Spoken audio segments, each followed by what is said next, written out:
Okay, currently live, it looks like. And I am live on YouTube again, using YouTube Studio. And the reason for that is because when everybody was like, hey, did you see what StreamYard did with their new terms and services? And I was all like, no. And I didn't go look either because I was like, whatever, right? Well, what they did is they doubled the damn price. And then I got hit by it. And I'm like looking at my bank account and I'm like, what in the hell is this? You would think I would remember spending that much money. So I went and canceled everything. I was like, screw that. You know what I mean? I'll pick up Restream or something before I'll get taken to the bank like that, So that's what happened. Hey guys, there's two of you in chat. If you can hear me and everything sounds all right, let me know. There's Daniel Berry. Hey man, how you doing, bro? Getting used to this. I don't know how to invite anyone onto the stream. Yeah, I mean it doubled. It literally doubled. It went from like $40 to $88. And it's like, dude, your shit ain't that great, Like, it's just not that good. And I made hundreds of videos using YouTube with the crappy camera on the computer. Now I can at least use my good mic, my good camera. So yeah, I'm not doing that. The only negative is, like I said, is currently I can't see where it would allow me to add anyone. So I guess if you stream on YouTube, it's just you. And that's kind of lonely. But anyway, what am I doing right now today? You see this right here. This is lukewarm soapy water. Why do I got lukewarm soapy water? You already know, guys. If you've ever watched my shows, you already know. And that is because I got a pack of these British sailors. Oh, you don't know. Anytime you get resin miniatures, you have to wash them. If you don't, I mean, it won't happen every time, but you will run into a time, Mercurius, where a little bit of the whatever they use to release, the form release, will be stuck on the miniature. And it's an oil. And then when you go to prime it and all that other stuff, it will be a nightmare for you. So a good rule of thumb, if you're into miniatures, if you're not, you ain't got to worry about it. But a good rule of thumb, if you're into miniatures, is wash them. Always wash them before. I don't really use miniatures, theater of the mind, so you don't got to worry about it. Well, these miniatures are British sailors for the game Blood and Plunder, or Plunder and Blood. I think it's Blood and Plunder. The box set that I ordered will have like 20 figures in it for pirates. Hey, Dungeon Master. Good to wash one's mind now and then. That is true. I mean, I don't know how you feel about it, but to me, that would be called going to confession. But I'm not trying to turn this into a religious it's so hard. People always talk about separating religion from whatever, But the problem is, I'm going to tell you guys before we move on, I'm very religious, and it's very difficult for me to separate my religion from every other part of my life because, of course, it's all interconnected. You know what I mean? So while I try not to talk about it because I know that a lot of you guys don't want to be converted, sometimes I can't help it. And just bear with me here, guys. Crafting Gamer, how are you, sir? Hopefully you finally got your box today, because I haven't checked the USPS or the UPS thing yet to see if it arrived, but there's Hungar. Yeah, the negative since I'm on YouTube is I can't invite anybody. That makes Hungar happy because he never wants to be invited anyway, and I always guilt him into joining. Religion is, yeah, so I try not to because I know a lot of people don't want to hear me constantly going on, but it does affect pretty much every part. So now all you really need to do is put your miniatures in the soapy water, mix them around a little bit, and then pull them out and spread them out on a paper towel. Now, some of you are going to be like, you have to rinse them off. You can, yeah, sure. Yeah. But the thing is that soap will actually help break water tension. We used to put dish detergent in the back of our engines because it helps break the surface tension of water, right? And believe it or not, that can actually help paint. If you go look at some of the like super pro painter guys, you'll notice that they like talk about adding just a tad, just a tiny bit of soapy water in with their paints when they're doing certain things. It's a thing. And believe it or not, I knew about it before I become a firefighter, but it is a true fact. Our engine, which had a 350-gallon tank, every time we emptied it, when we would fill it back up, we would dump a whole bottle of Dawn dish detergent in it. Because if you break the surface tension of the water, it makes the water soak in better. Supposedly, it helps put fires out better. But also the fact that these things have had the grease taken off of them and might have a little bit of soap dry on them will not affect the painting at all. And these guys are going to be completely dried.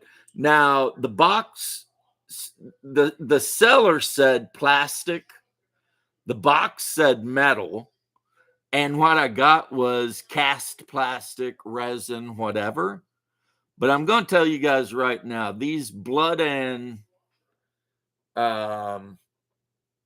Plunder miniatures, this is the officer, the British officer. Let's see if it'll focus in. Come on. There he is. They are amazing. The detail is amazing. And the box set that I ordered comes with some schooners in 28 millimeter. And then for $39, I bought a second box of schooners. So I'll have 4 schooners. And yeah, these guys represent like the 1700s pirate days, you know, Port Royal and all of that. In the box set I bought, it comes with Lieutenant Harkley or Markley or whatever, and Captain Teach, also known as Blackbeard. And so it comes with miniatures of them that you can actually use in your force composition.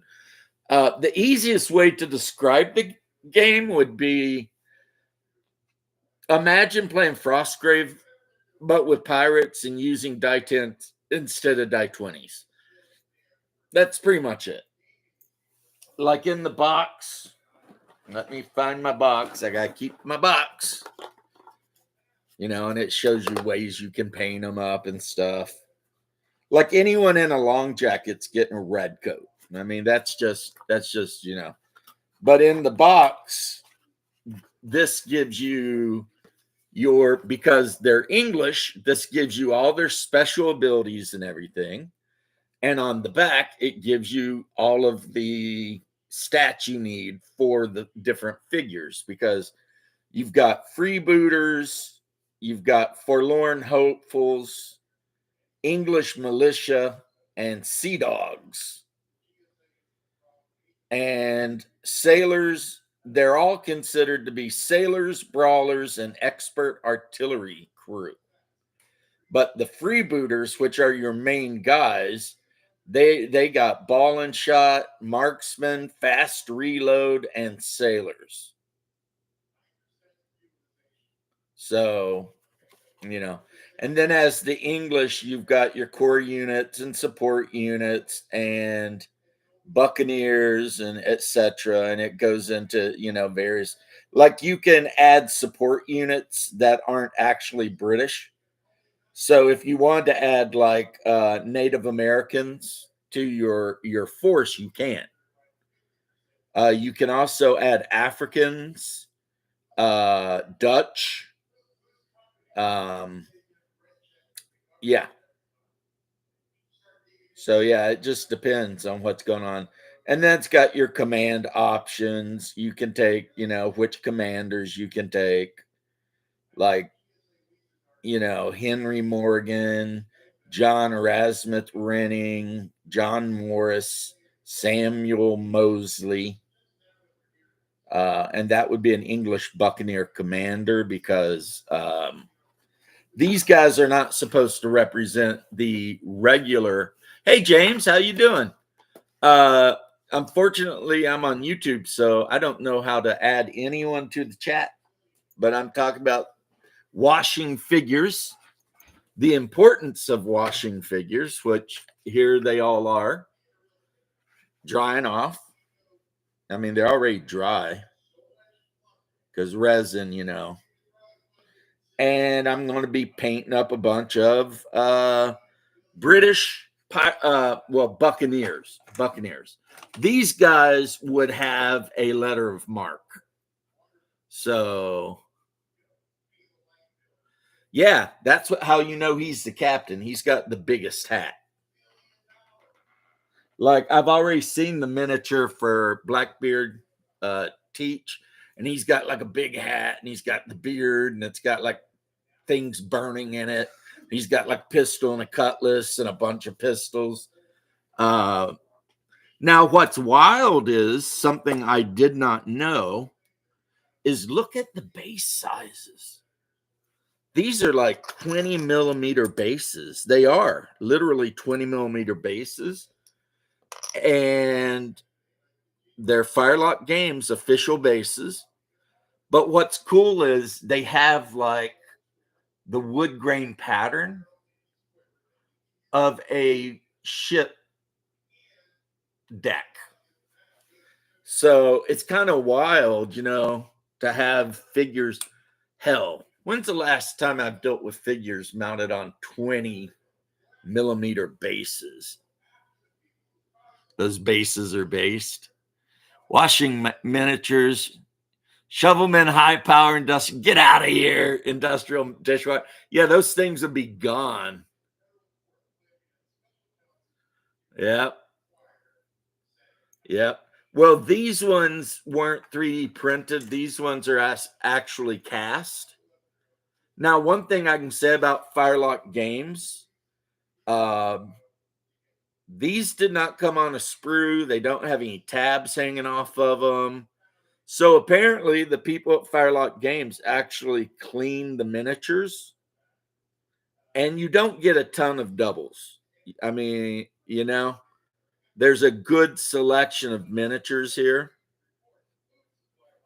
So that's really good. See, now that guy is an English. He's a regular Englishman. That guy's a regular sailor.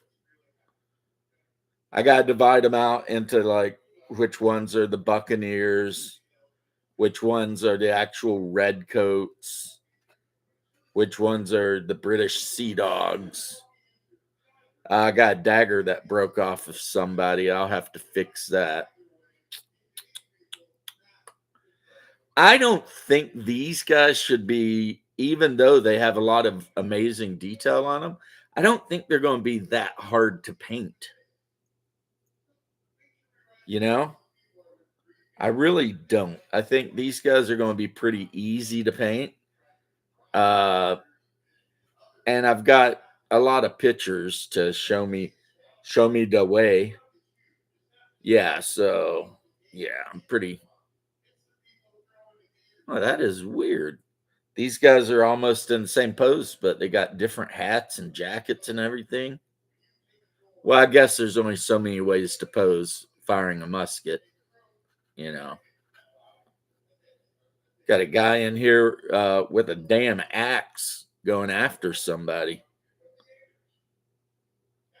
That was never an option in Sid Meier's Pirates. You were never given the option to take an axe. That might have been cool. You always had to choose between a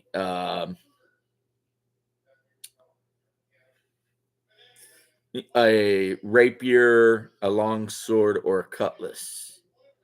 They never were like, "Hey, bro, you want to take an axe?" You know, go upside somebody's head with an axe. That might be cool.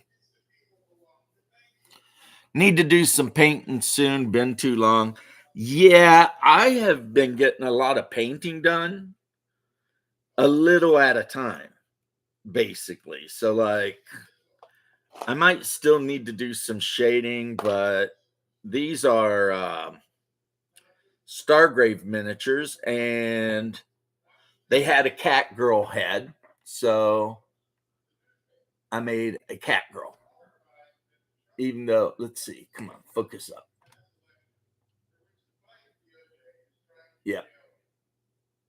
Even though I normally don't really like aliens in my sci-fi games, um, you know, what ended up happening is I just had so many freaking of the North Star miniatures Stargrave figures laying about that I was just like, screw it. And I just started like mixing and matching. I even started mixing and matching between Stargrave figures, Frostgrave figures, like what you name it. You know, I was just throwing paint, just throwing paint. You know what I mean? And it was a lot of fun. I made some really wild looking sci-fi guys, you know, because they're like, you know, dressed up like, you know, Dark Ages guys, but they got like las pistols and shit. And then I printed out these guys. I printed out, but then instead of using the arms I printed out for them, I started just using the extra bits from my Stargrave stuff. So let's get him in the middle there so that the computer can focus in on him. There he is. So he's got a rifle attached to his backpack, and he's got some kind of tricorder or something, and he's carrying some kind of suitcase. So this snake alien dude could be a doctor. This could be Dr. Hiss. You know, he's here to take care of all your problems. Dr. Hiss. And then I've got another one I painted up, except even though they look like a cobra, this guy painted up like a diamondback rattlesnake. And he is definitely a soldier. He's got, you know, he's got his like las rifle or whatever. This is Dr. Hiss's bodyguard. You know, when they land on the planet, they're like, he's like, hey, you come with me. Make sure I don't get killed by any monsters on the planet. Like this. Yes, yes, yes, guys. I know that this is a Yithian from Call of Cthulhu. But tell me that wouldn't make like a great weird alien to just pop out in a sci-fi game. You know what I mean? Like the players would have no idea what the hell that was. And then be like, oh, it's First Contact. And look at this crazy ass thing, right? I mean, do you overlook that it looks like some kind of monster and try and chat with it? Or are you going to go ahead and blow it away? It's a good question.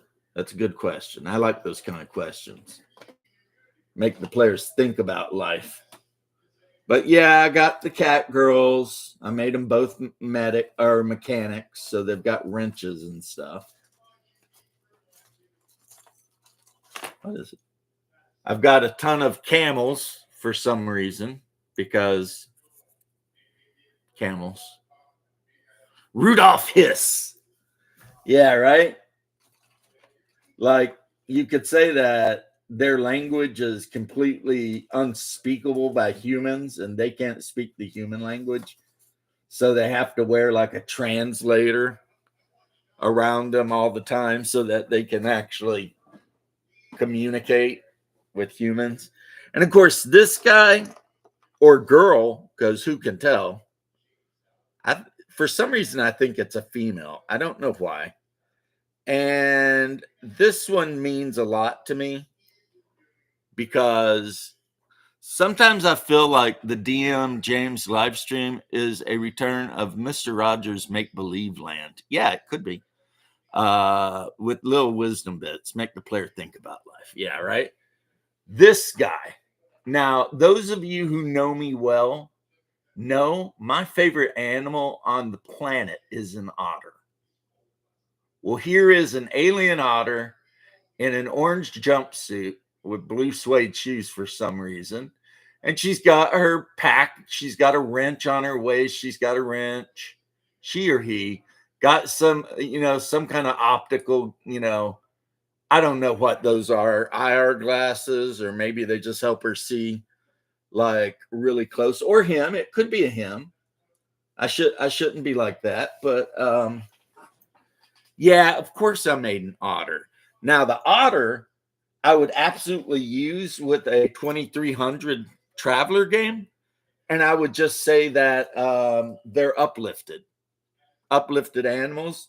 And the cat girls I would allow in a 2300 game, and just say that the idiots got surgery to give themselves cat ears, because it's 2300 and I'm pretty sure you could probably get surgery to remove your ears and put them up here and make them look like cat ears. Why you would want to is, I don't know, maybe you're a weeaboo from freaking Japan and your, boyfriend convinced you to make yourself look like a giant cat. And you thought, well, I love my boyfriend, so I'll do that. And then after you did it, he left you because he's a scumbag. No, I don't know. Maybe it's just what you wanted to do. And that allows me to have all of these really crazy looking critters without having to say they're actually aliens. They could all just be uplifted stuff. Otter von Bismarck. Yeah, a Gamma World game. See, I would love to have like if I'm playing a mutant animal in a Gamma World game, I'm definitely playing a otter. I mean, it just goes without saying. Hungar will even tell you that. Like any game where you play an anthropomorphic animal, if the choice is there, your boy is playing an otter.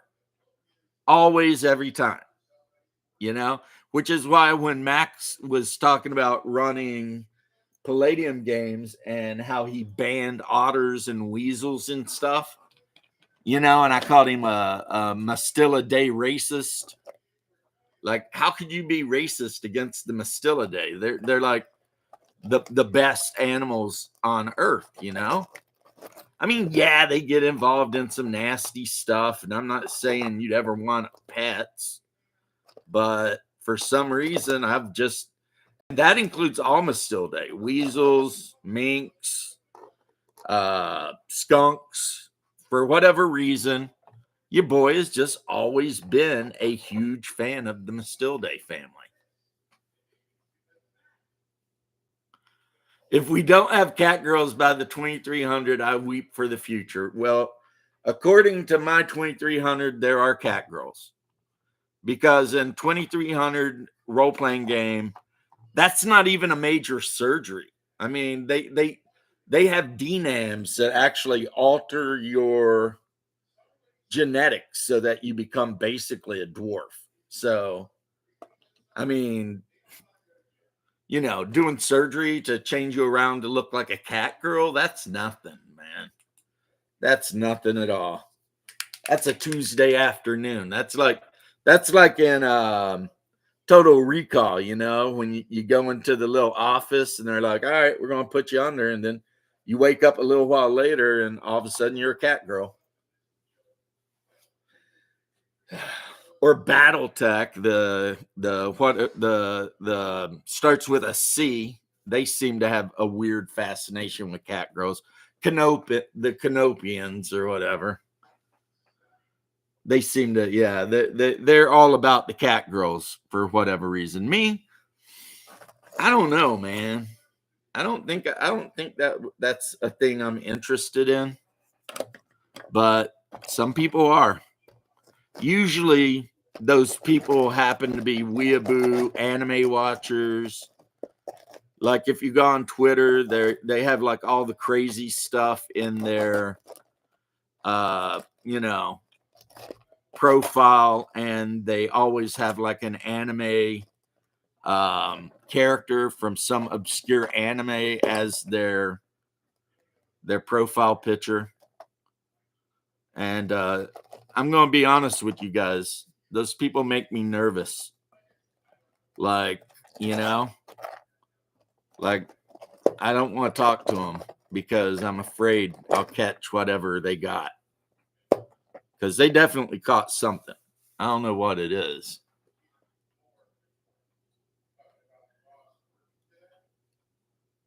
Exactly, Omanau. I mean, but for some reason, the Japanese have some weird fetish for like hybridized human/animal women. And yes, I'm blaming the Japanese because they're the ones doing it. I guess that's what happens when you survive a nuke. You start getting attracted to half cats. So maybe I should go a little bit easier on them. You know what I mean? And then, you know, Americans that, you know, don't listen to their big brother and whose big brother should have beat them up more when they were kids, they get involved in that stuff. And it's like, what do? You know, what do you do about it? Shake your head and just be like, you know? So, in the same old damn news that you've heard every day for the last week, waiting for my Talislanta stuff to come in. I kickstarted that shit like 2 years ago, the Ultimate Edition.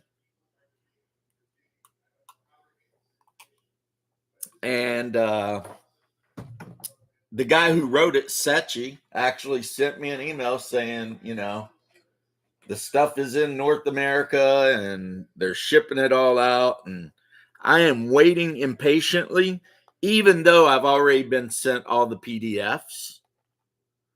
I'm still waiting impatiently because, as all of you know, I and like 9 other people on the planet, I'm guessing, have always had a deep and abiding love for Talislanta. Like, my love for Talislanta is so deep that sometimes I go on YouTube and I watch the Talislanta Wizard Hunter music video. And that's right. They made a music video for Tauslanta. For those of you who didn't know for some reason. Yes, there's a music video. So, and there's another one that's like 6 minutes long that I've shown on this channel. That's, it just goes into all the details of what Tauslanta is over the course of like 6.5 minutes. It talks about the different like unique races and culinary opportunities you could run into while journeying through Tauslanta.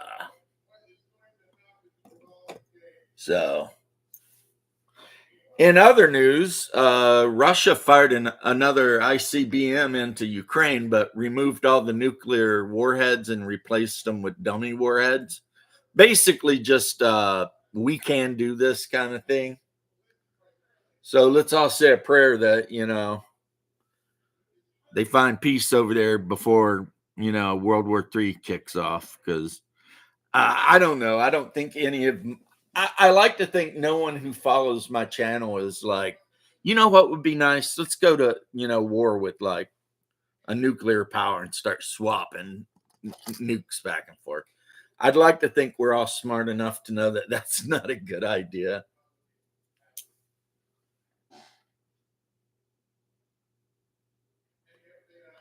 Yeah, the Japanese, they make about 1 out of every 1,000 things they make is actually worth watching. That's pretty much the number I would give. About 1 out of every 1,000, you know. For every 999 complete crap anime they make like Berserk, or they make like Cowboy Bebop or something like that. But overall, their anime sucks. And I've tried to watch it. And I've actually went on Hungar's account and tried to watch what he was watching. And it's like, this shit is embarrassing, you know? And like 90% of it, I hate to say, is like random dude who's a complete loser in his real life somehow gets shot through time back to some fantasy world somewhere, and then somehow becomes the hero of the fantasy world. And there's like 9 hot chicks, some of whom may be elves or whatever, who are all trying to get with the random dude. So now he's got like the super hard decision of making his mind up about which of the super hot fantasy girls he wants, because, you know, that's like, I would say that's probably about half of anime that you're ever going to watch. It's like so many animes are like literally the story is awkward dude getting chased by vast number of hot chicks. Hey Jose, how you doing? Redline, that is Letholdis' favorite anime.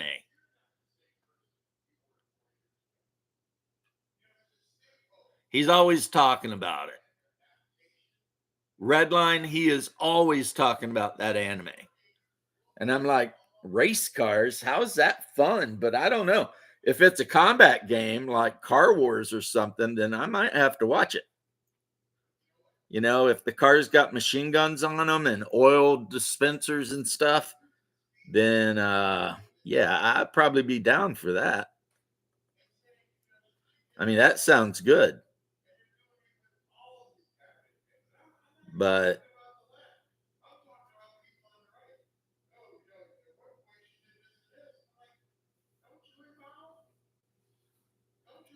painting some faces.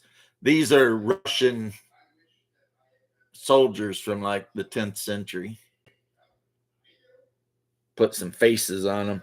Pretty easy to paint, since after I do the face, I can just do the tunic they're wearing and, you know, a solid color, do their boots brown, and kind of call it a day. A lot of their helmets cover like 90% of their face. See, my favorite anime is Berserk, 100%. And the I like the anniversary edition. I like the original Golden Age arc. And even though some people might think I'm a knucklehead for it, I like the Black Swordsman stuff too. Now, a lot of people will complain about the animation, but I'm all like, I'm not in it for the animation. I'm in it for the story. And Ghost in a Shell, that's another one that has a great story. If I sit down to watch an animated movie, it better have a good story. What's good, Jim? Hey, what's good, Droog?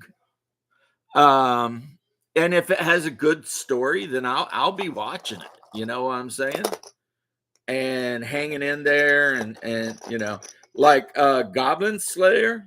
I love Goblin Slayer. And I also love Goblin Slayer Abridged, which is an anime that does nothing but makes fun of Goblin Slayer. And in some ways is better than Goblin Slayer. It is very comedic. My wife liked it, you know. Goblin Slayer Abridged. Yeah, it's pretty pretty comedic. Goblin Slayer. Yeah, when Priestess is like, I found out that if you let me join your party, you'll be able to kill goblins with 30% more efficiency. And like Goblin Slayer's thinking about it, he's like, slaying goblins at 30% more efficiency. Let me consult my table. I can't stand that style of cartoon. Won't watch. Yeah, my wife is like not a huge fan of animation at all. Redline's like BattleTech. It might not have the best story, but it uses the rule of cool. Races are insanely cool. Maybe I'll have to look into it. I do have access to Crunchyroll, so if it's on Crunchyroll, I could check it out. And see, now that you're the second person that's told me Redline was cool.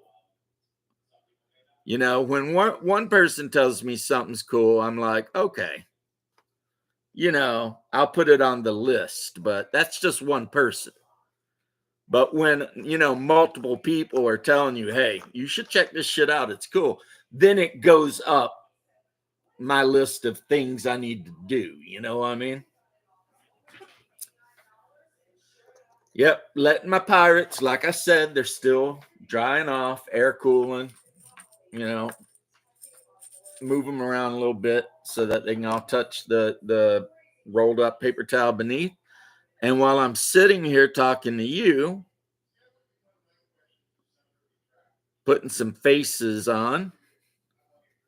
Now, though, all of these guys I'm putting the faces on, they're going to get a wash. I'm not going to just leave them with the plain, flat, flesh-colored face. They'll all get a wash, but being that these are pretty heavily armed Russian soldiers, yeah, they're not going to have a whole lot of skin showing, you know? Now, this guy, he already had his flesh done, but then when I did the wash, I did a wash on this guy using this new Vallejo black, and it was a little bit too dark. So I'm going to redo his flesh. He is just a peasant soldier, so a levyman. Nothing really special about him. He's just wearing like a green tunic and some freaking pants and a boot and boots. He's a Latvian or Lithuanian. The Lithuanians in this era, that was the symbol they would use, the Lithuanians. And they were really, really, really known for their hatred of Christianity. So, like, if you were a Christian and you happen to get yourself caught by a bunch of Lithuanians, chances are they were going to torture you to death. It was going to be really bad. Need to head out and finish dinner later, Hunger. Yeah, it was going to be bad. They were like super opposed to the Christianization of Eastern Europe. Eventually, they came around after, I think, the Polish were unified by the Piast family, and then the Poles put the boot to them. The other one was just to the west of Poland was a whole region by the coast called the Vins. Take care, Omanow. Thanks for dropping in, bro. Some people call them the Winds or the Vins. Basically, though, they were Slavs who were incredibly devoted to being pagan. So, again, if you were a Christian evangelist trying to get them to convert,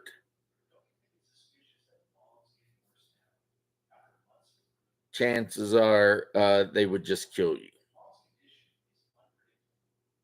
You know, that was just kind of their thing. You know, they would probably burn you at the stake, you know, in front of one of their idols.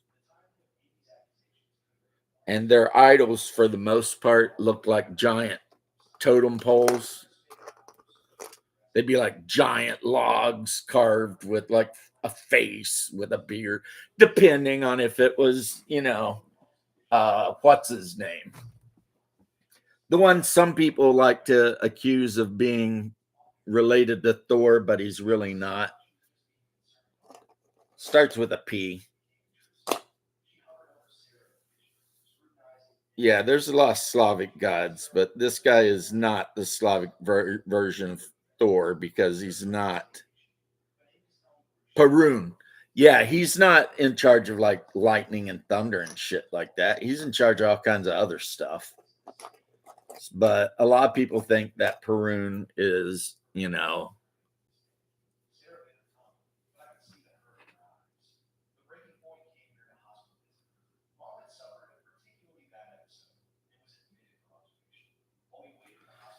well, I mean, you know, you live on a tropical area, and it's, I mean, from what I remember, it's like you could probably hike across it in a day or two, right? And then we live in a place that's like 2,000 or 3,000 miles across, with, like I told you the other day, multiple distinct cultures and dialects. And then Eastern Europe is even more jacked up. I mean, the little bit I know about Eastern Europe, I know because my family. But I am, even though my dad is my pops is only second generation American, I am like 100%, you know, American.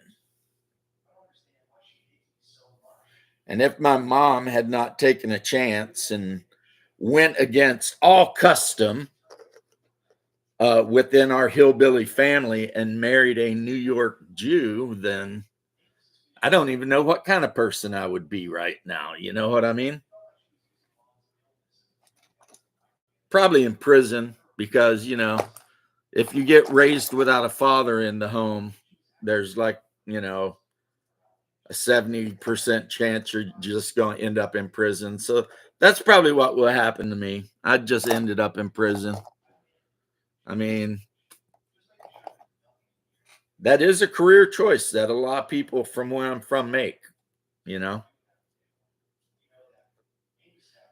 But luckily, my mom married a guy who was patient and cool enough to put up with my bad little ass. And you know, overall, it's like I think I've had a pretty good life. I don't think like considering everything I've been through, I'm pretty happy with the way my life has turned out, you know? Like coming from where I came from and being exposed to all the kinds of things I was exposed to, I could have ended up being a meth head or any bad thing, and yet um because I had good guidance and stuff, I managed to turn my life into something braggable, you know. Not that I should brag because that would be, showing a lack of humility, but you know. So yeah, and I owe that all to my parents.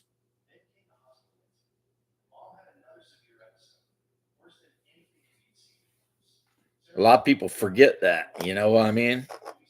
A lot of young punks grow up and they're like, I hate my parents. And it's like, you don't know how horrible your life probably would have been without your parents. Like, I was in my mid 30s when I realized my parents had been right about everything all along.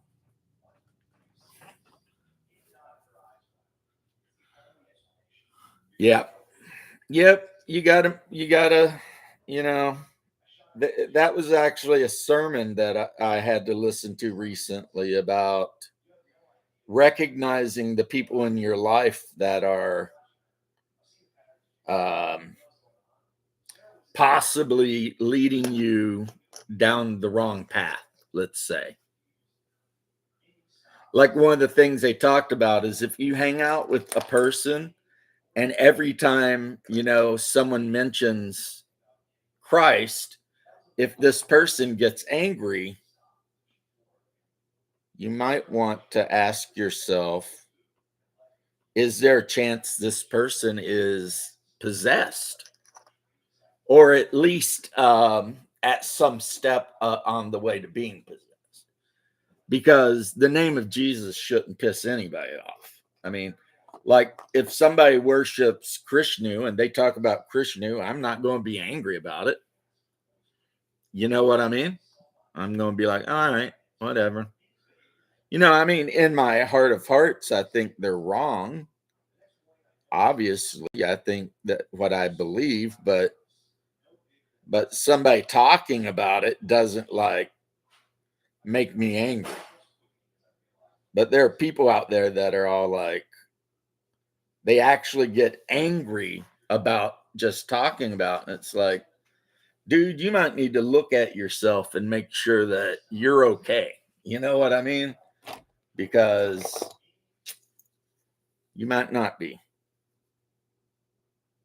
And,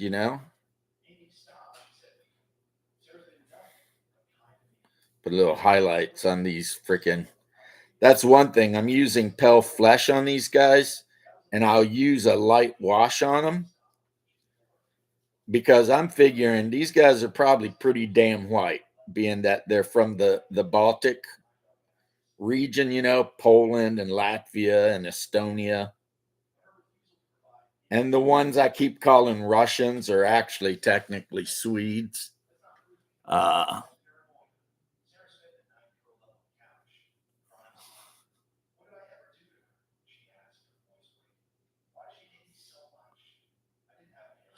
yep, Jose, I would agree with that assessment. And to this day, when I have a hard thing to make a decision about, I discuss it at length with my wife because, well, one, whatever I do affects her too. And sometimes I will call and speak with my mom and ask her what she thinks. And my mom's never gave me bad advice. Like my mom was the one that told me I needed to marry my wife as soon as possible. And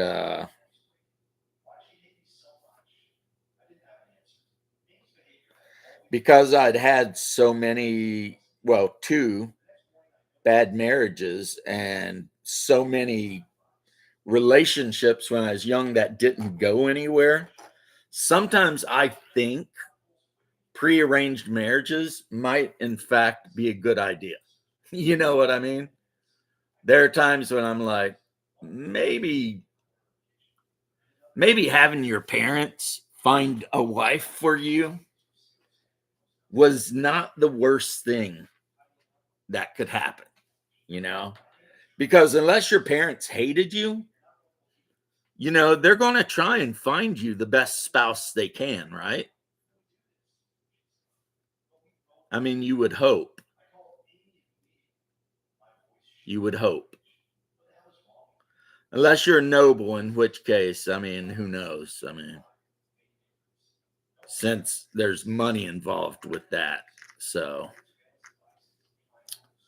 but if you're a peasant, yeah, they're probably going to try to find the best person they can to marry you off to. They don't want to, they want a good girl in the family. They don't want to marry you off to a slut, or whatever. So, you know, but the problem is, as a young man, the sluts are the fun ones. And you marry them, and then all of a sudden they're not the fun ones anymore. And you got to deal with that shit, which is not a lot of fun. Let's just say.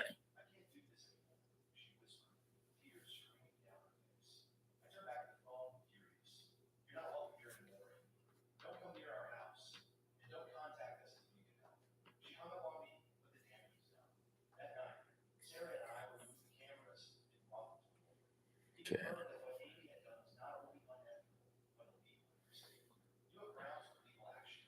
All right. Tell you what, these Crusader miniature STLs, because what I'm painting here, these are all 3D prints. It's like the guy tried so hard to make everything as realistic as possible that he actually made it hard to paint them. And unless you use a really tough, flexible resin, the weapons will snap off of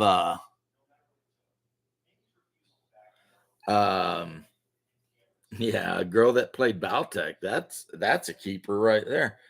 Um, but the spears and stuff will snap off if you look at them wrong, unless you use like the extra strong flexible resin, because they're basically they're true scale minis. So instead of having the big hands and whatever, they're true scale. And a side effect of them being true scale is that at 28 millimeter, the halves of shields and weapons and everything are very thin. And then that can lead to, uh, you know, warping and all that sort of thing.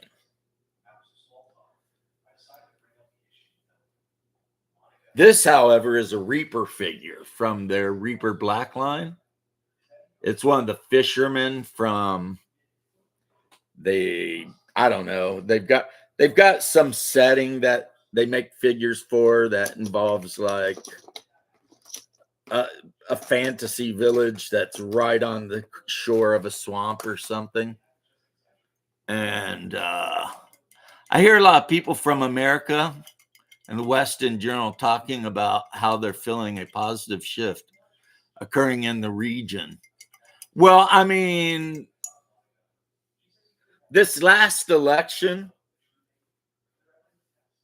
no matter, I mean, yeah, there's a lot of people that are just straight up Trump haters, like Meatball or Meathead or whatever from the Archie Bunker show, who apparently put himself into a mental institution.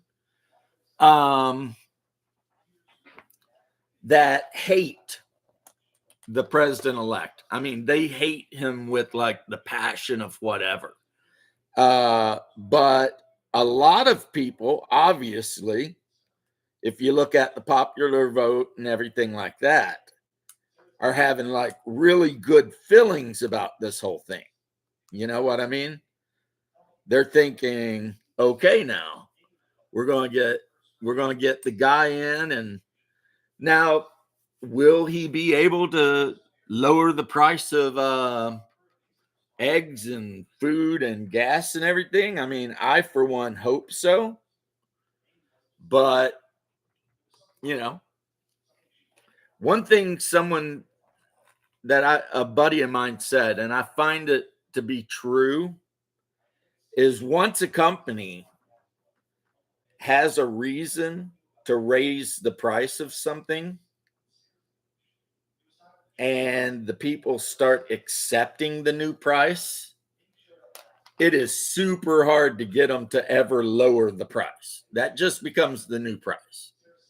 So, you know, but there's some hopefulness that things will be better, you know, and that's good. That's good. Like, we hope that Trump will talk to Putin and Zelensky and get them to calm their shit down before World War III happens. We hope that Trump will stop what's going on in the Middle East. I mean, we have a lot of hope, you know, that things will be better, and they might be. Unfortunately, they might not be. No one knows. I mean, no, you know, it's like you never know how things are going to go because the president can do a whole lot of stuff. But if Congress decides they're just going to be a bunch of shitheads, they can stymie everything the president wants to do and make it where he can't do it. And then you end up with basically Trump's first term.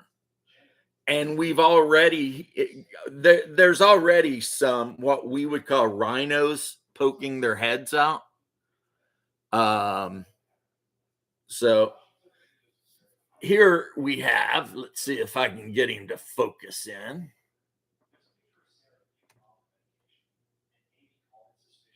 His rifle needs to be, see, he's focusing in a little bit. His legs are focusing in. That's not rifle. I need to do his face with flesh wash. But this is a Russian soldier with a Pinacheg machine gun. And apparently he must be some kind of commando or something to be, you know, double gripping that Pinacheg, because, I mean, that's a belt-fed LMG, but it fires the same rounds as a Mosin Nagant. So 7.62 by 54, I think. That's a big ass round, you know, coming down range at you. That's a pretty big round. So yeah, but it pretty much it's the equivalent of our 7.62, slightly bigger, you know, just a tad bigger. So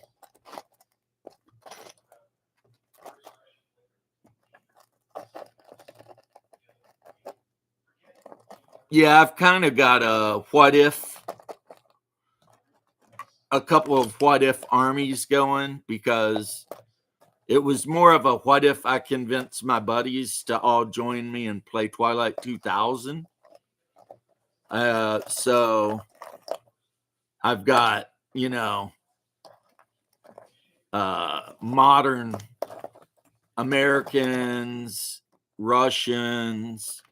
I need to do some polls if I can find some. I got the STLs from like, oh damn, now I forgot. Circle something miniatures, and they're really good. Again, though, if you don't print them up in a very strong, tough resin, the barrels will break off of every damn one of them. You can count on it. And then you'll be like, that sucks. Or I guess you could say they're using Dragunovs or something. Yeah, that guy might be Spetsnaz. He could be a Spetsnaz guy.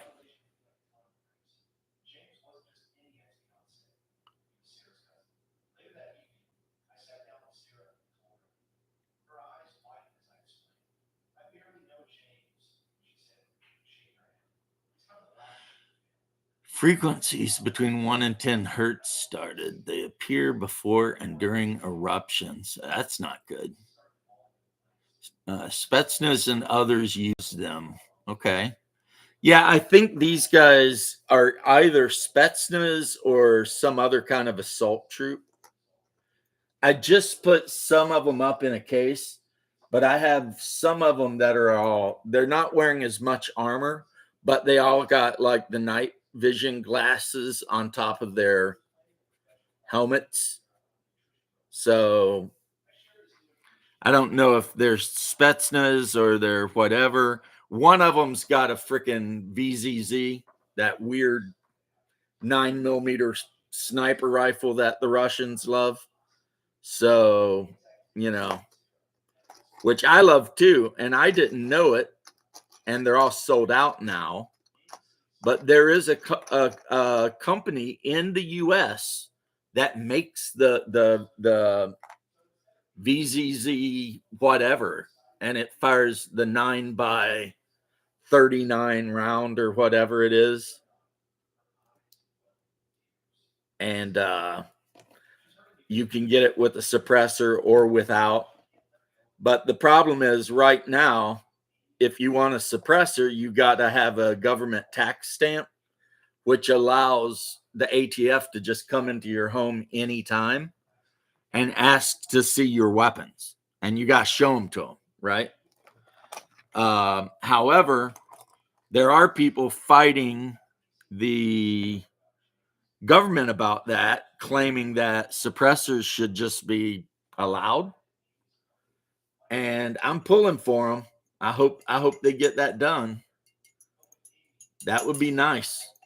I know the first thing I would do if they made suppressors where just anyone could buy one, first thing I would do is buy a suppressor for my 300 Blackout. Yeah, the Venturez. That's the one. The guy's all wearing like a ghillie suit and he's got a Venturez. Yeah. Yep. America has a company that makes them, and guess what? Sold out. Sold out. You can leave an email and they will try to contact you when they have more in stock. But currently sold out. And it's like, well, if you're sold out, make some more, dude. Unless they were making them out of like, I don't know, kits that the Russian army had decided to get rid of or something. Yellowstone, yeah. Well, that would suck if the middle of America blew up. That would definitely be a problem. I wouldn't like it. Not a damn thing I can do about it, though. So,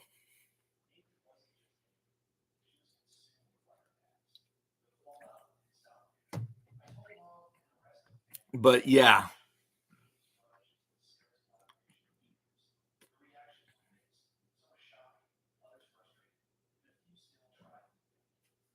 I remember Mount St. Helens blown up. I remember that.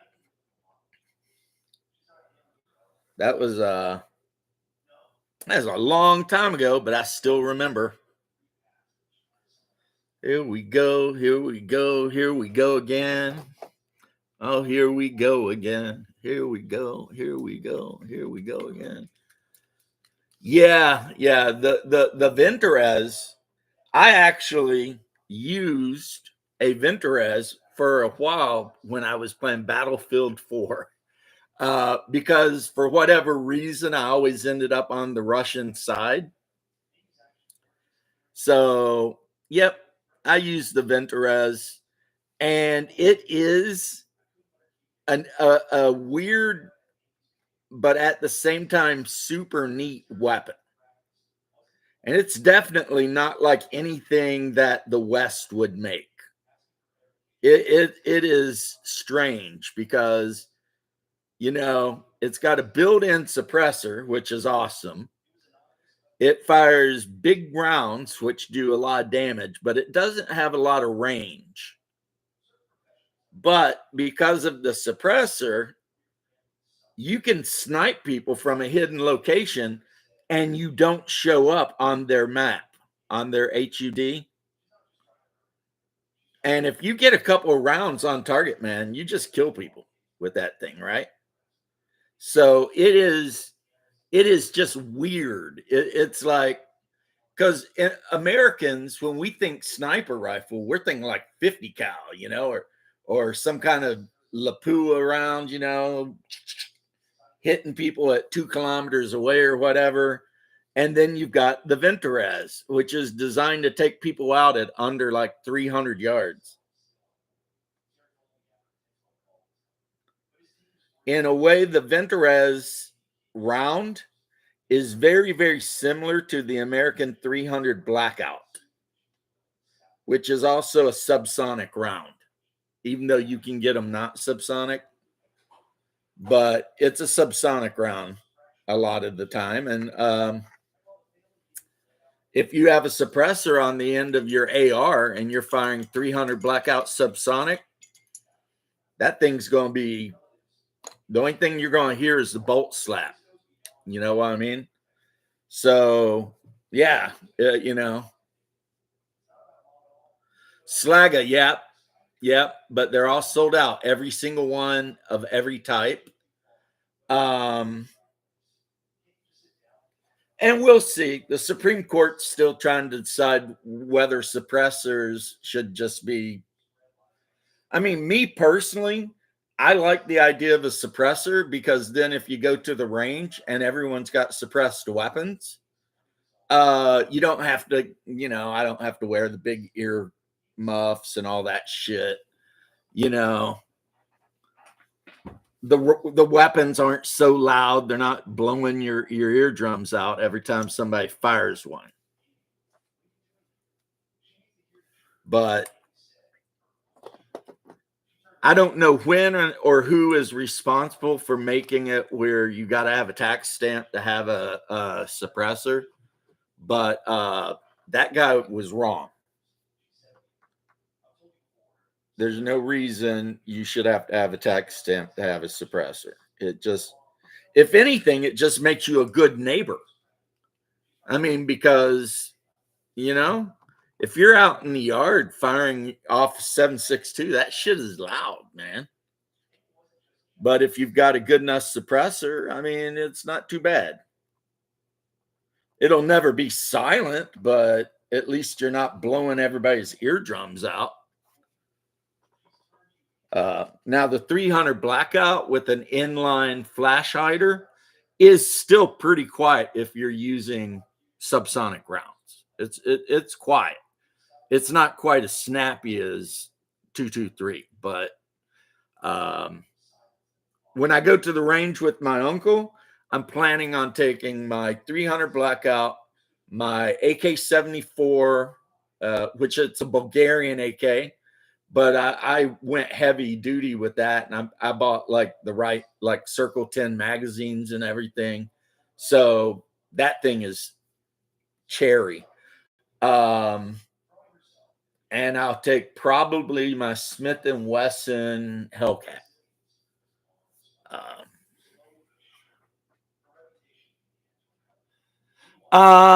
They're selling them still, so I guess there's no problem with them. I know that a while back, the ATF tried to make a rule banning pistol braces, and members of Congress had to remind the ATF that they don't get to make rules. They only get to enforce laws. And that was kind of a thing. A lot of people were super happy about that because they're like, yeah, I mean, these are unelected people just making up rules and then throwing people in jail for like, 10 years because they broke a rule that Congress never even voted on, or the Senate, or nobody. It's like, so that shit, I'm pretty sure, got thrown out. Matt Gaetz, the guy who had to step down, he argued about how it was like you're hurting veterans, because a lot of veterans have injuries that make it where they have a difficult time firing, the pistol or whatever, but the pistol brace actually helps the veterans. So it actually helps handicapped people. And that pretty much, I think, killed that argument, because of those two things, basically. The first being that the ATF is not allowed to make their own rules, they do not legislate. And the second thing being that the pistol braces are being used by disabled vets. And no politician wants to be the guy that's like, this is the guy that made it where disabled vets can't do a thing. Because, I mean, sure as hell, that'll come back and bite you in the ass, So, yeah. I mean, if we were to follow the Second Amendment the way it is written, any American should be able to own any firearm that they wish. And there shouldn't even be any legal checks or anything. So if you wanted to buy an AK-47 that was fully automatic, like an actual assault rifle, according to our Second Amendment, if you're a Second Amendment purist, you absolutely should be able to do that. And, you should not have to go through any kind of check or anything to do that. But, yeah, they were trying to classify it as an SBR or some shit like that. And if you own an SBR and you don't have a tax stamp, it's like a guaranteed 10 years in prison. And, they got smacked in the pee-pee about it, because a bunch of the congressmen, not just Republicans, but Democrats, stepped up and was like, listen here, ATF, you don't get to make and enforce your own rules. Like, nobody elected you. I think Brandon Herrera, the guy that runs the one channel, he started out as strictly an AK guy, but now he's kind of spread out to, all kinds of guns. I think he had a part to play in that. They interviewed him, I believe. But now, wouldn't he be an interesting pick for like the boss of the ATF, Brandon Herrera? I mean, he'd just fire everybody and then fire himself, but still be an interesting pick, because that guy absolutely hates the ATF. I mean, with a white hot passion, he hates the ATF. He hates their guts. Apparently, they're always messing with him, screwing with him and shit. So yeah, he's kind of got a grudge, a little bit of an axe to grind with those guys. But yeah, that is, if there's any problem in the US, that's a big problem. It's agencies like the ATF, the FBI, CIA. We've got a ton of agencies that are all like 3-letter agencies, making up rules and then enforcing them and putting people in prison for it. And the rules they make up were never voted on by Congress. They never went through the Senate. No president signed a executive order or a bill or a law or whatever, right? So you've got a lot of these 3-letter agencies, and they're really just going way above and beyond what they were created for. And that's kind of a big issue. Going for a walk? Okay. So, that's the thing that a lot of us are hoping, is that under the new administration, they'll rein the bureaucracy in, because America, we have a bad problem with bureaucracies. We're like a guy that never got the first vote, was never elected, got appointed 15 years ago by somebody, can make rules that will put your ass in prison, lickety split. You know what I mean? Uh, Not really. I mean, for a country that prides ourselves on our elections and stuff, having bureaucrats that can just throw a monkey wrench in everything is really kind of crazy, you know? It's like your job is to enforce the law. That's it. And then these guys' jobs over here, their job is to make the law. If the law is not on the books, your job is to STFU and not do anything, right? And the other thing I don't understand is, who made it against the law to have a short barreled rifle? Why would anyone give a shit if someone wanted to buy a Krinkov or a Dragunov or something? Not Dragunov, but Krinkov or something. I mean, or own an AR with a 16-inch or smaller barrel. I mean,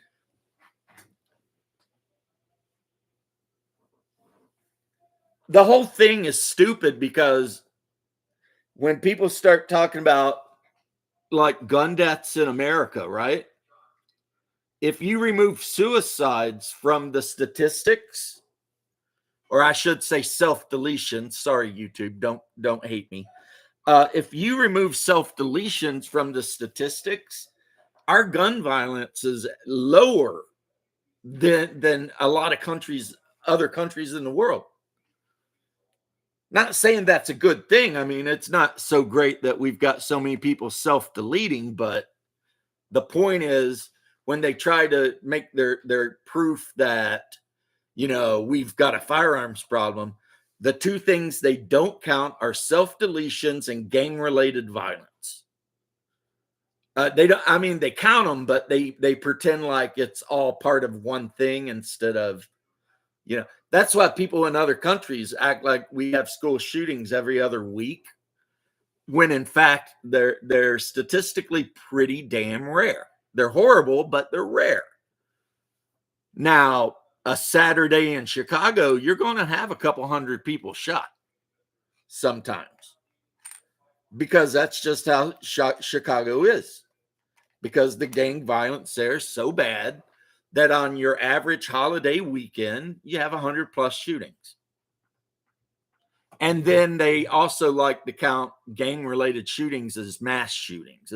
It's a way they play with the numbers. They'll be like, we had 52 mass shootings last year. It's like, yeah, but like 51 of them were gang related, where you just had two different gangs like duking it out on a sidewalk in South Chicago. They need to count that shit separately.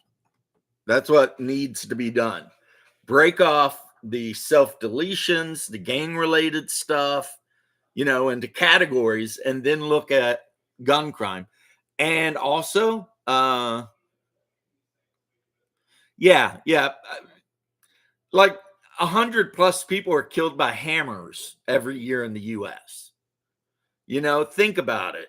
You live in a blue state, you're unhinged, you and your wife get into a fight, you grab your golf trophy off the mantelpiece and you beat her to death with it, because you ain't got any firearms, because you live in a blue state.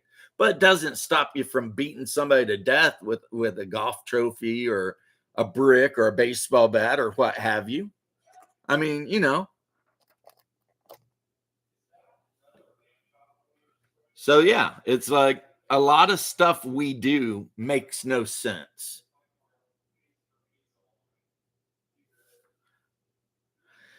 I agree with that 100%. Not your echo. In my view of a perfect world, like everyone would be armed and would know how to use their arms or the weapons they're carrying effectively. So that if somebody tried to jump you and do you physical harm, you could take them out. If people didn't use firearms, they would use knives. Well, England did ban knives, though, Jose. Look into it. They banned any knife that has a point.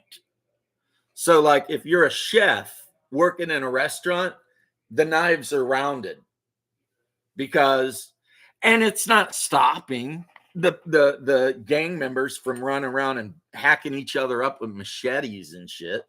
They're still doing it. I mean, do you know how easy it is to make a homemade machete? All you need is a relatively thin piece of spring steel, you know, and you can cut the shape of the blade out, slap a handle on that thing, or just wrap duct tape around the handle part, put an edge on her, and there you go. You got a machete. It's one of the easiest things on the planet to make. So, you know. But yeah, in the UK, they got rid of everybody's firearms. So everybody started using knives. So then they outlawed knives. But the UK's too busy throwing people in jail for posting naughty memes than they are for throwing anybody in jail for actually killing people. That was something that I saw on X the other day. They threw a guy into prison for posting naughty memes for a longer prison sentence than they threw a migrant who cut a guy to death with a machete. The migrant got less time, and he literally killed a guy with a machete. That's the UK. I don't know what in the hell they're doing over there, but that's why if I get like anyone in my chat and they're from the UK and they start talking shit, I'm really quick to remind them that their country's a shithole and that they have no right to talk about my country in any way when they're locking people up for memes and hurting people's feelings and shit. You know? It's like, really? And they'll lock an old man up. You can be like an 80-year-old farmer, and if you post the wrong meme, buddy, you're going to prison. I mean, it's just like that.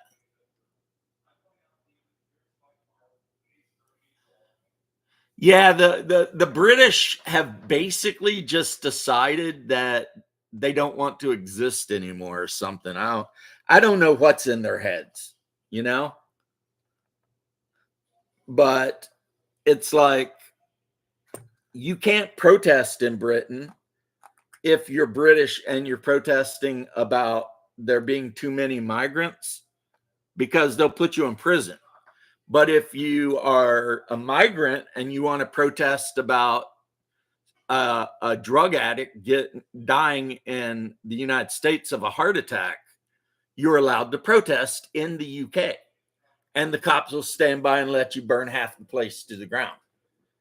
So it makes no sense. And yeah, the video where they threw the yeah at the speaking corner, yeah.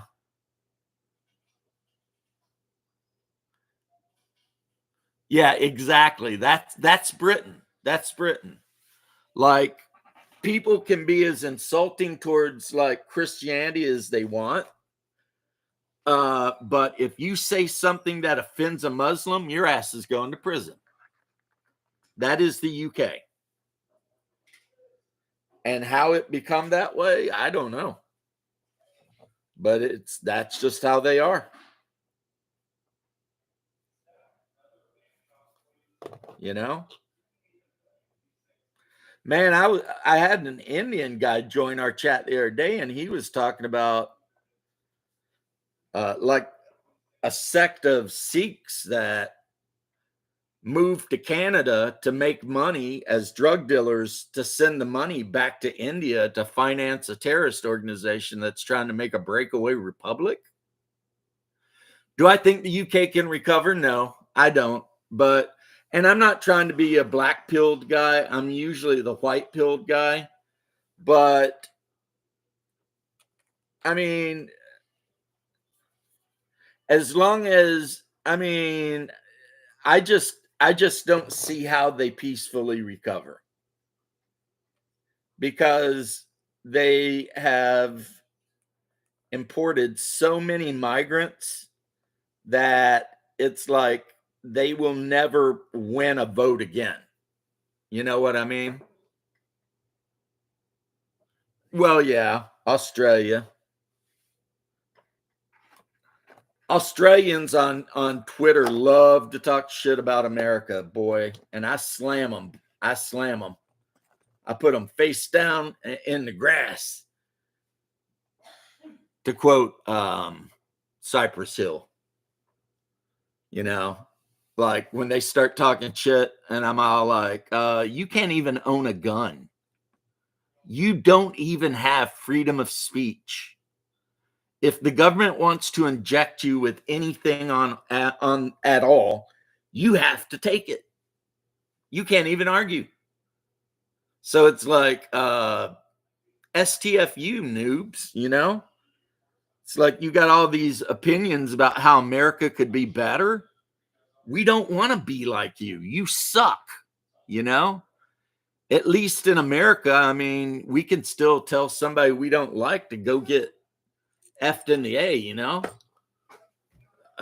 If we want to post a spicy Pepe meme, we can do it. And unless you're a felon, if you want to go to the store and buy yourself a pistol or semi-auto rifle, you can do it. Those guys can't do any of that. And I think deep down inside, they're just jealous.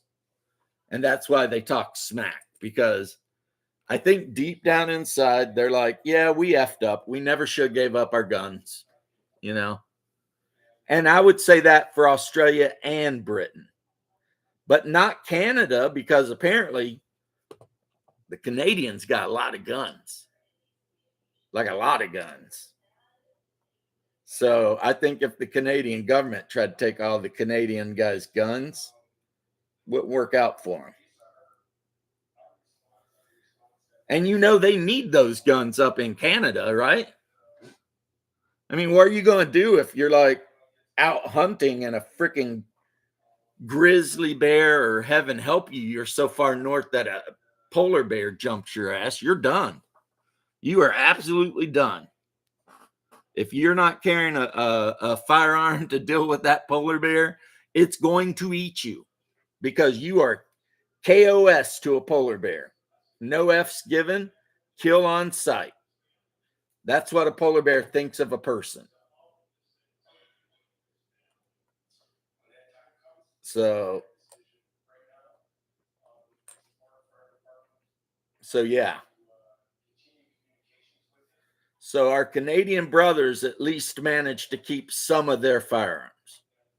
So I can respect that. And if they really needed them, I'm sure they wouldn't be hard to smuggle across the border.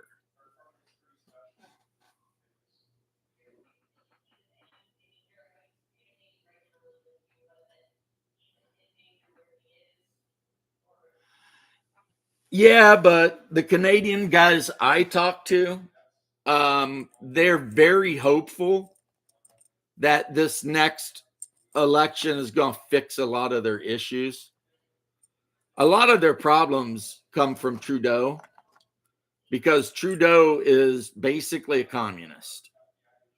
And while Australians, by and large, your average red-blooded American might call them a bunch of socialists, they're not communists. Like, they're not that far, right? And I'm not going to be the first to say it, but I am going to say it. I think the super woke thing is dying. You guys can quote me on that. I mean, yeah, if you look at the way people are acting, the whole super woke thing is, it's not carrying the currency it used to, you know? Companies are starting to get rid of all their DEI departments. Ocasio-Cortez took her pronouns off of her Twitter bio. You know what I mean? It's like, I think the one thing they learned from the last election is that Americans don't like that super woke bullshit. We don't want to hear about your rainbow flags. It's not that we hate people. We don't. We don't care. We just don't want to hear about it.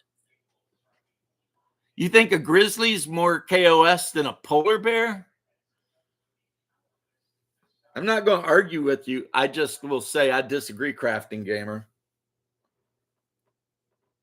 Having lived in Alaska and fished with a polar bear just down the river, fishing as well, you know, of course, you're carrying a 357 Magnum pistol in case one of those things decides to act up on you, right?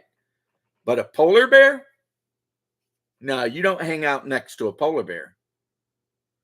Polar bears have been known to track humans for weeks across the ice to kill them. Polar bear are one of a very select list of creatures that are considered natural man-eaters, which means that they don't have to learn to eat humans. They've been eating humans for thousands of years. The other one is like crocodiles, especially like salties and Nile crocodiles. They are natural man-eaters. They will just eat you. They ain't got enough brain to think about it, but yeah, that's another natural man-eater though, is a mugger crocodile or a Nile crocodile.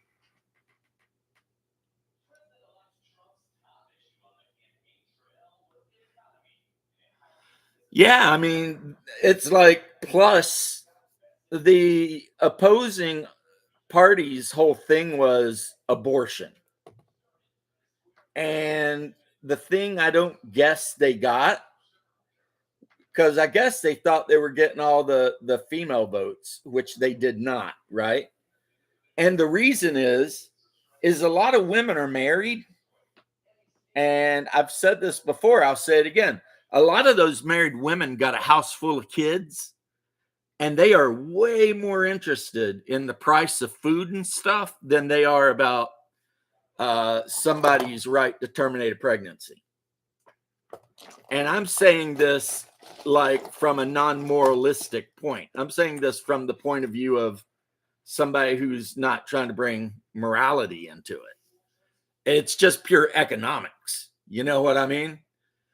Do you vote so that you can do a fetus deletus, or do you vote so that you can feed the kids you have and that your gas prices will go down so that, you know, you're not spending so much money every time you need to go to work, you know?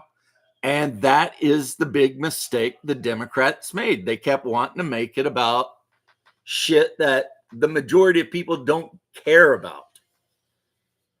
Thus, Trump winning by 5 million votes. Unheard of. Unheard of. I mean, literally, guys, wherever you are right now, this last election, you witnessed a historic event.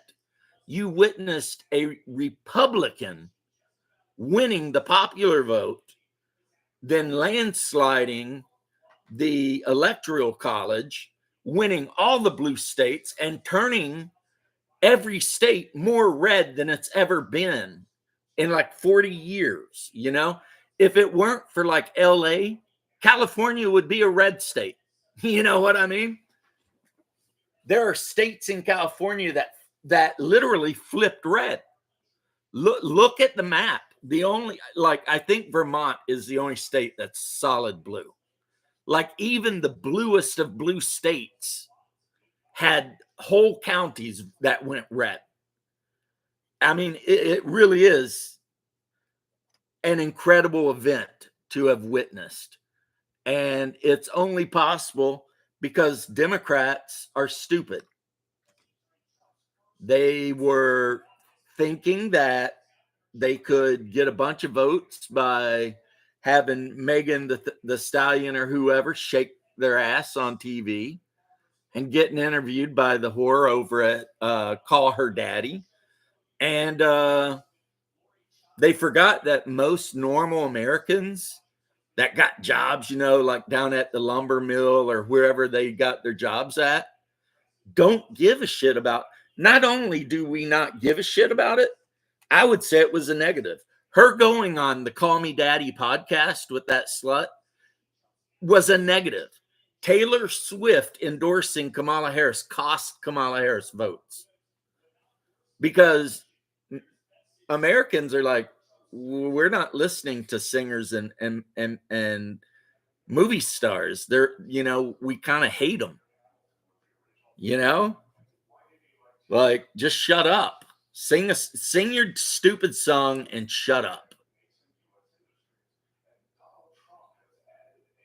Wolves will only eat a human if they're starving.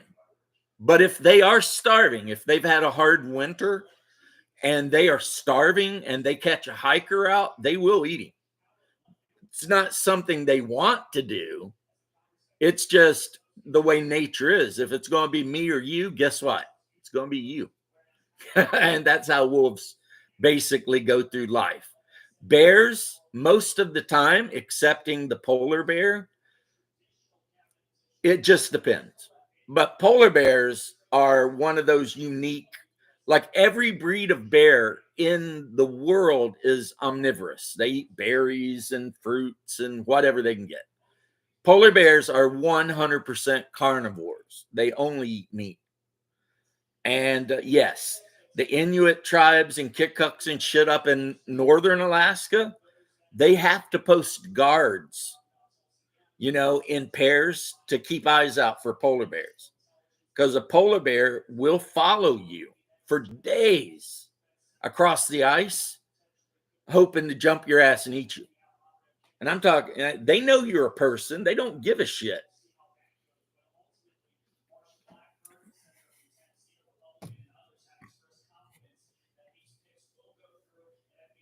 Yeah. As a matter of fact, I have an example of that, Jose. I think it was in Sweden, but it could have been Norway or Denmark, wherever it was.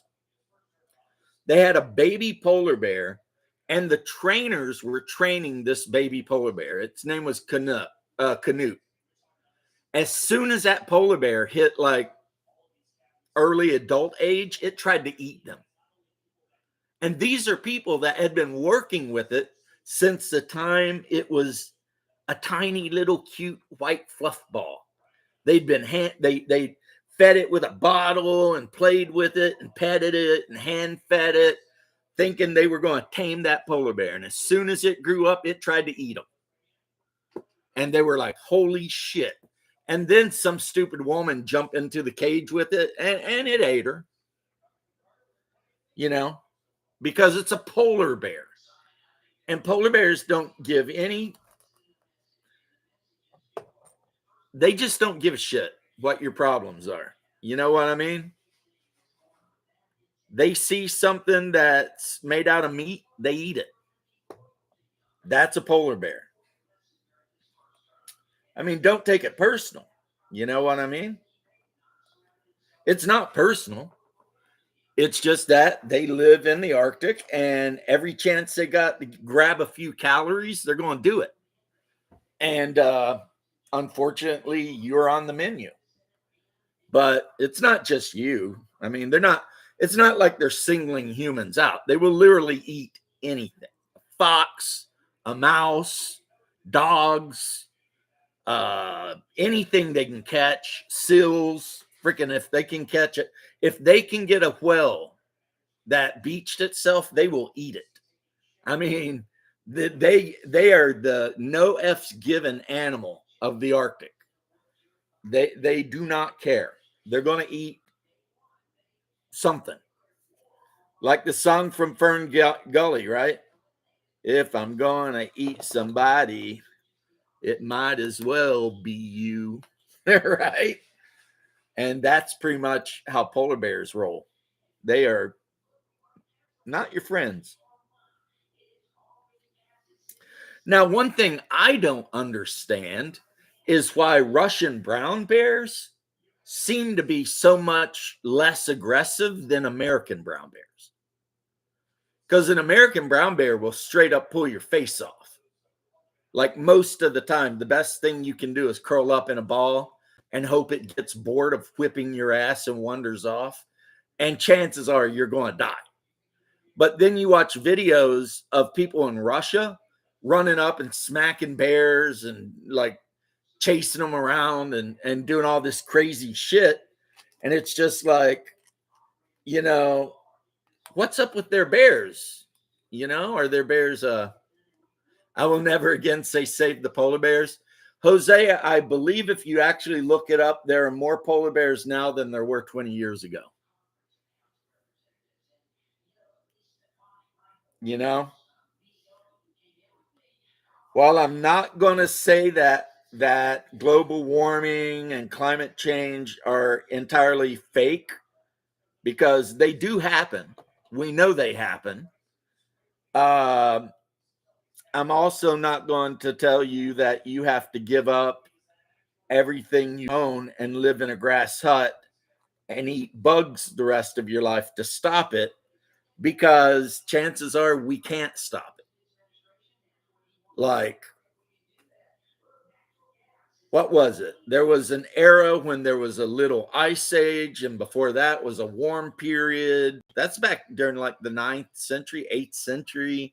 I mean, we've been through so many different cycles with our government, the climate, you know. So no, when people are like, are you a climate change denier? It's like, no, we know the climate changes.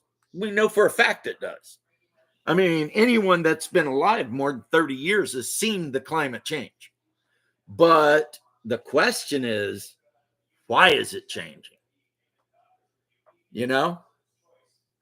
I mean, a volcano goes off and it puts more carbon and pollutants in the atmosphere than 1,000 years of automobiles running around. You know? Like one of the first great dying off events in the world was actually caused by volcanoes. That's the one that killed off the animals that were kind of like somewhat like mammals. They looked like weird pig things. And the only thing that survived is basically hairless shrews and shit like that. Yeah, that was volcanoes. A bunch of volcanoes went off and it altered the environment so much that pretty much everything died. You know? And that's not the first time volcanoes going off has wiped out all life on Earth. I mean, it's happened, I think, twice. And then, of course, the meteorite slamming into the Yucatan, which caused a chain of events leading to volcanic eruptions. Yeah, it's not my religion either. For a lot of people, it's their religion. And for me, it's like, okay, we know it's happening. And I'm not saying pumping a bunch of chemicals into the air is helping, but I'm also not going to agree that living in pods and eating the bugs is the way to fix it. You know what I mean? Like if the caldera underneath Yellowstone were to go off, I mean, that would be, I don't think it would be a life ending event. But I'll tell you what, life in North and South America would totally change.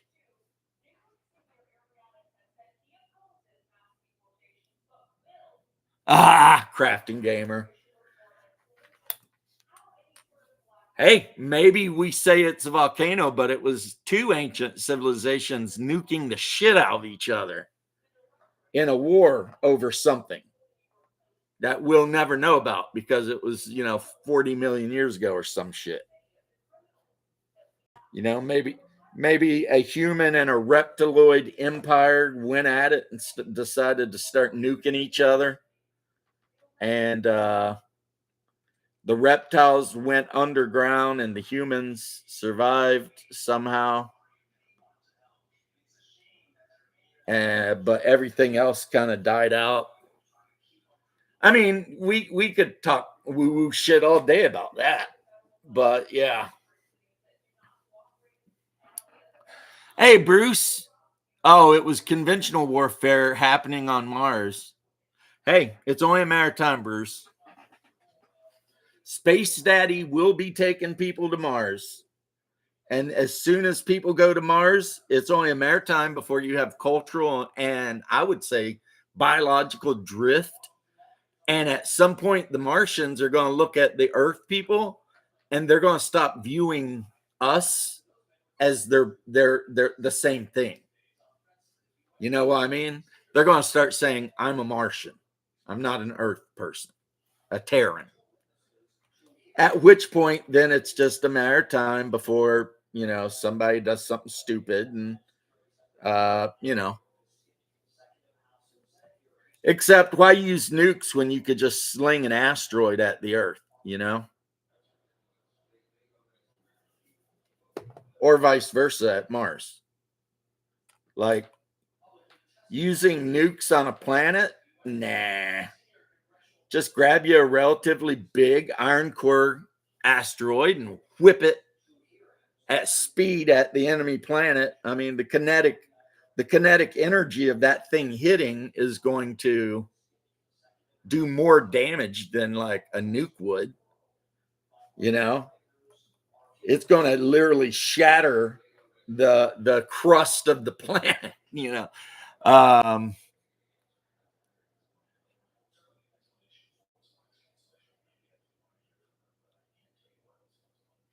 I see no reason there couldn't have been an Atlantis.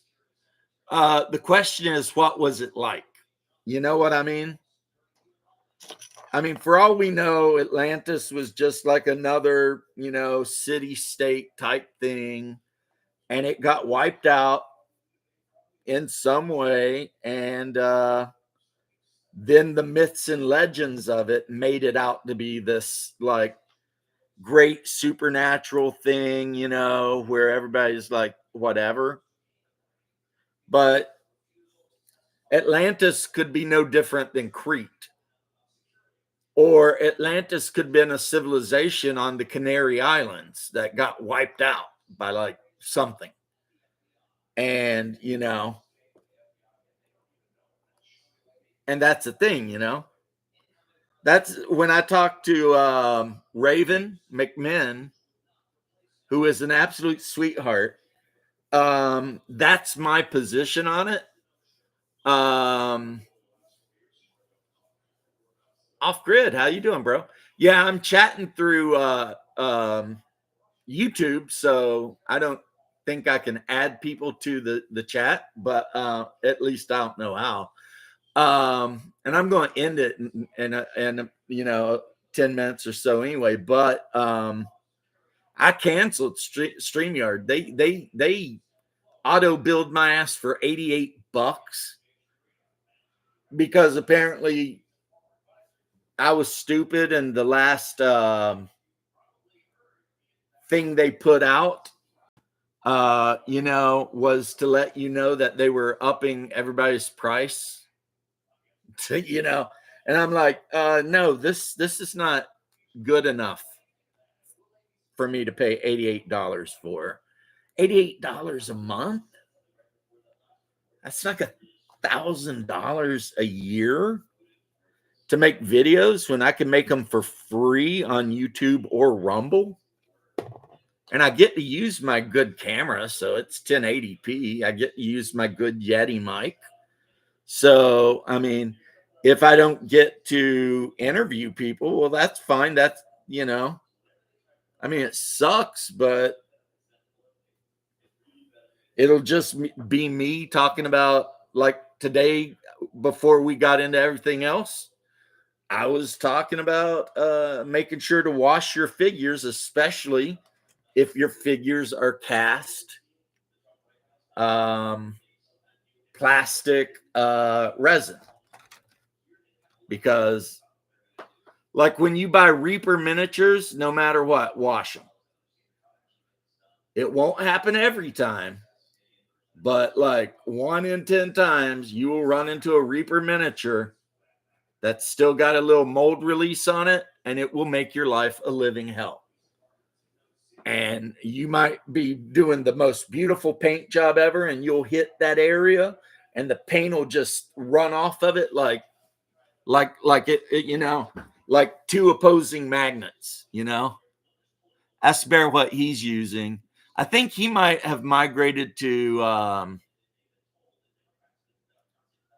Restream, which you can get for like $19, but also Hungar says there's a free way to get it.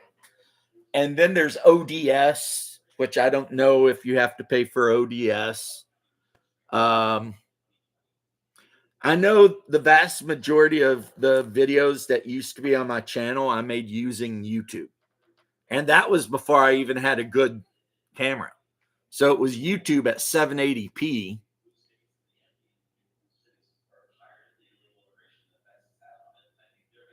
Thank you, Crafting Gamer. I will look into that.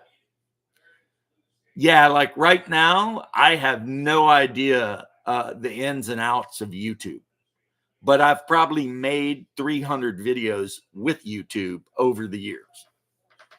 Because back in the day when I was making all my traveler videos and everything, YouTube was what I used, just YouTube.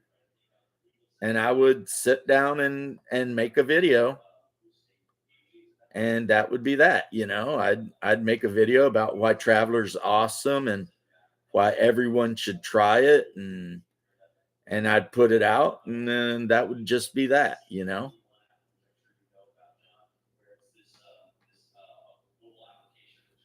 Come on, glue. Come on, you want it? You want a stick. I got a guy. He's in a running pose, so it's like, ugh.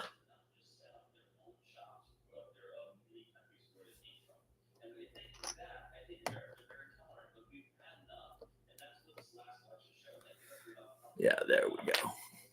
Ah, Restream seems to be the winner. Well, I mean, yeah, but I'm getting to where it's like I don't even know if I want to pay anything. And the thing is YouTube and Rumble for me are free. So I ain't got to worry about it. But they did piss me off because I had the normal $40 plan.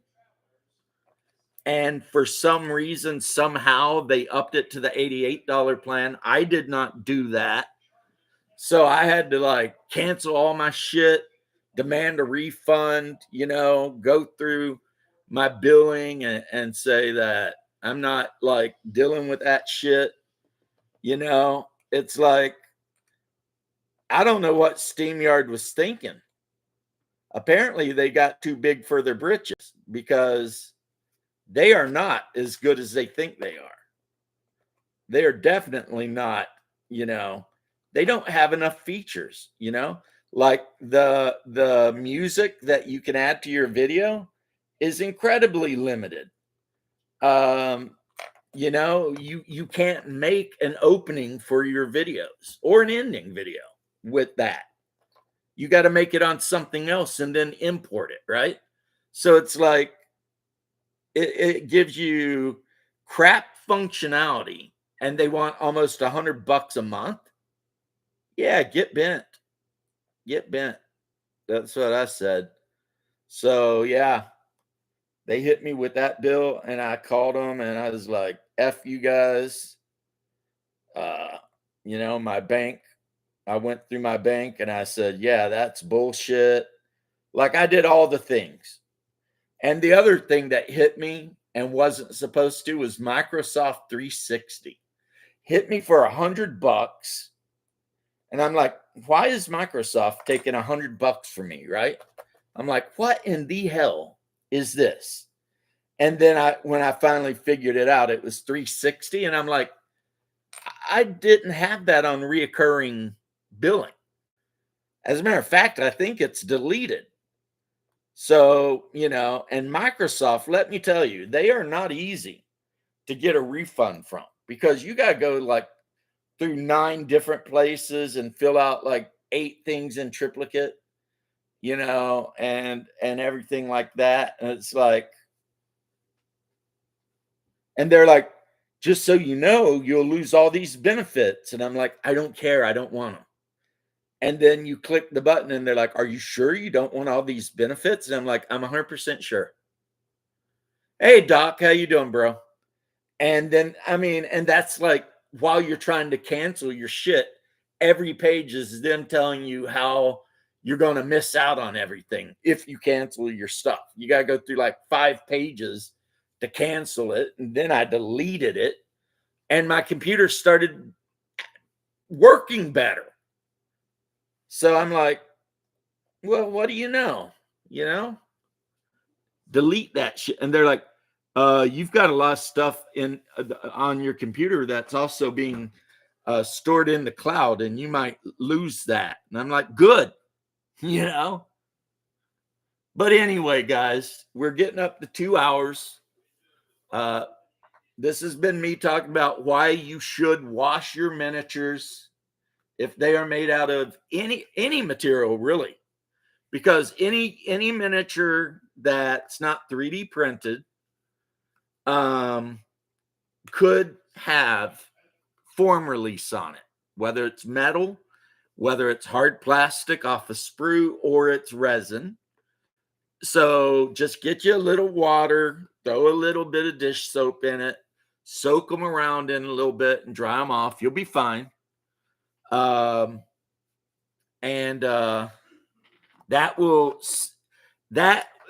It's like that little bit of preparation will save you so much of a headache that,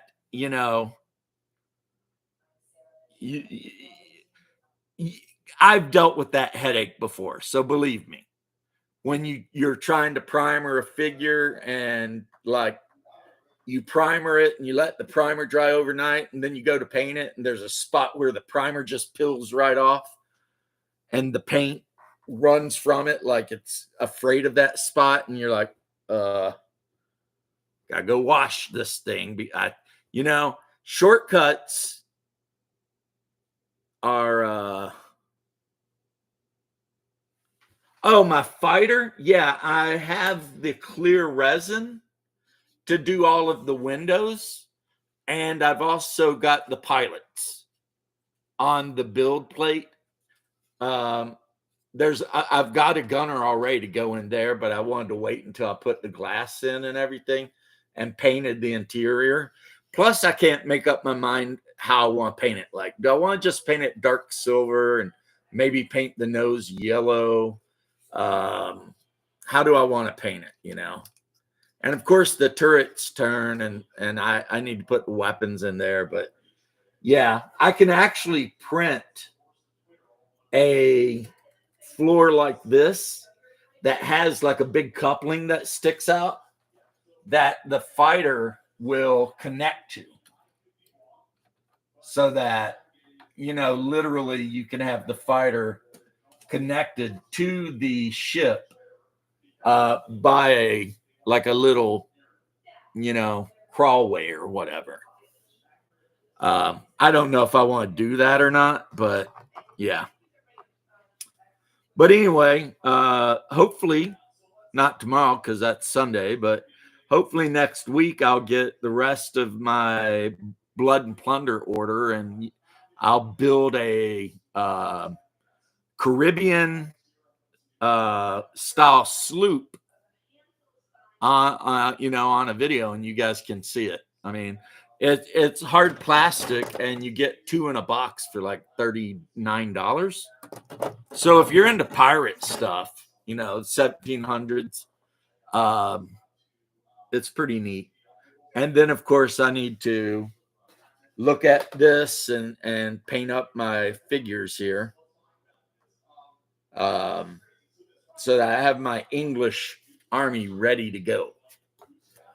And Hungar is going to play Captain John Teach or whatever, Blackbeard. And I'm going to play the English under Lieutenant Maynard. And we're gonna play out that last battle. So that should be a lot of fun, I would think. We'll see.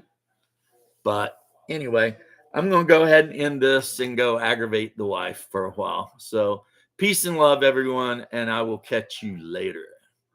Das Svidanya. Same to you.